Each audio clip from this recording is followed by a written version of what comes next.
महाराज जी, इनके बहुत सारे प्रश्न थे। इनके कहने का, गुरु जी, मृत्यु क्या है, जीवन क्या है, जन्म क्या है, नींद क्या है, ईश्वर क्या है, सुंदरता क्या है, दुख क्या है, ध्यान क्या है, सुख क्या है? हम सब प्रश्न का प्रश्न कर रहे हैं। तुम क्या हो? मैं इस शरीर का सारथी बना हुआ हूँ। कुछ नहीं, सारथी कौन है? मैं कुछ नहीं हूँ, क्योंकि मैं अपना परिचय क्या दूं? मैं कुछ नहीं हूँ। तो फिर प्रश्न ही नहीं बनता ना। कुछ नहीं से कोई प्रश्न होता है भाई? कुछ नहीं से कोई प्रश्न होता है? प्रश्न करता तो बने हो ना, तो कुछ नहीं प्रश्न करता। बुद्धिमानी नहीं, चतुराई नहीं, सही में चलोगे तो हर प्रश्न का उत्तर तुम्हें से हम दिलवा देंगे। अभी बच्चा, जब तक जीव भगवान की शरण में नहीं होता और भगवान का नाम जप नहीं करता, तब तक उसको खुद समझ में नहीं आता। ऐसी माया की धुंधली भरी आंधी है कि जो ज्ञानिन कर चित अपहरई, बरियाई विमोह बस करी। तुम तो बच्चा हो भी। जो ज्ञानी महात्मा है, उनकी भी आंखों में धूल झोंक कर उनकी तपस्या अपहरण कर ले जाए, ऐसी माया भगवान की विचित्र है। हम पहले स्वीकार करें कि हम भगवान के अंश हैं। मानते हो अपने को? तो आप कुछ नहीं हुए नहीं बोलोगे। आप क्या बोलोगे? मैं भगवान का हूं। भाषा बदलो। मानते हो कि नहीं? पहले मानते भगवान के अंश हो, ये मानते हो आप? क्योंकि ये शरीर तो एक मानो रथ है, इसको चलाने वाली बुद्धि है, और इस शरीर रूपी रथ में बैठने वाला जो है रथी, वो भगवान का अंश है। तुम सारथी नहीं हो। सारथी बुद्धि है, मन लगाम है, इंद्रियां घोड़े हैं, शरीर रथ है, तुम बैठने वाले हो। बैठने वाला कौन है?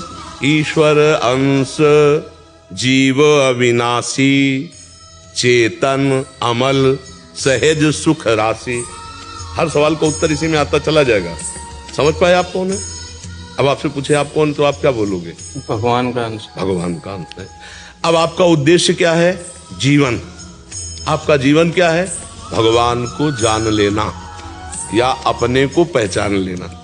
22 साल से इस कमरे में अपने को एक सेकंड भी नहीं मिले। आप नहीं मिले ना अपने से? बढ़िया उत्तर दे रहे हो। इसी को जानना जीवन है, और इसी का ना जानना मृत्यु है।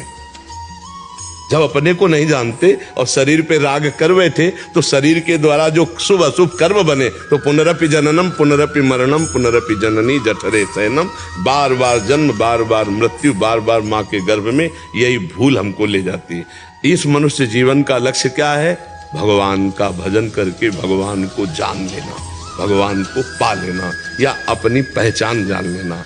नर्तन कर फल विषय न भाई, भजिए राम सब काम बिहाई। भजन ना होना और भोगों में रमण करना, यही मृत्यु है।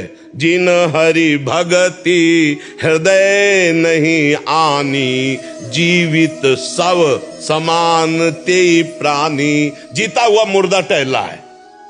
जिसके जीवन में भगवान का चिंतन नहीं, भजन नहीं, जीता हुआ मुर्दा है। गोस्वामी जी कह रहे हैं, मनुष्य जीवन का लक्ष्य क्या? भगवत प्राप्ति, अपने स्वरूप का बोध हो जाना। मृत्यु क्या? अपने को भूल जाना, शरीर राग में फंस जाना। सारे प्रश्नों का उत्तर तुम्ही से तुमको मिल जाएगा।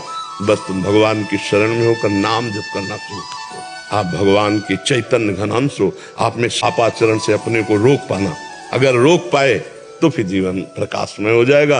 अगर पापाचरण होते रहे तो फिर अंधकार नहीं हटेगा, ज्ञान अंधकार छाया रहेगा।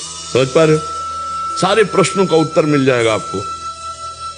भजन, भजन नहीं है तो फिर टिकेगा भी नहीं। कोई उत्तर दे दो, कोई उत्तर टिके। ऐसे में टिकता है, ऐसे में नहीं टिकता। जो भजन करने वाला होता है ऐसे होता है।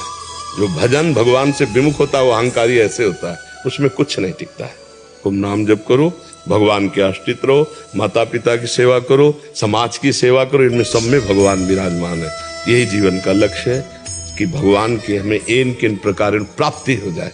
और अगर प्राप्ति न हो, सो परत्र दुख पावई, सिर धुनि धुनि पछताए, काल ही कर्म ही ईश्वर मिथ्या दोष लगाए। जो न तरह भव सागर, असमाज नर पाए, स्वति निंदक मंदमति आत्महनन गति। वो आत्महत्यारा है। वो दुर्गति को प्राप्त होगा जो मानव देह प्राप्त करके पापाचरण करता और भगवान की प्राप्ति नहीं कर लेता। नाम जो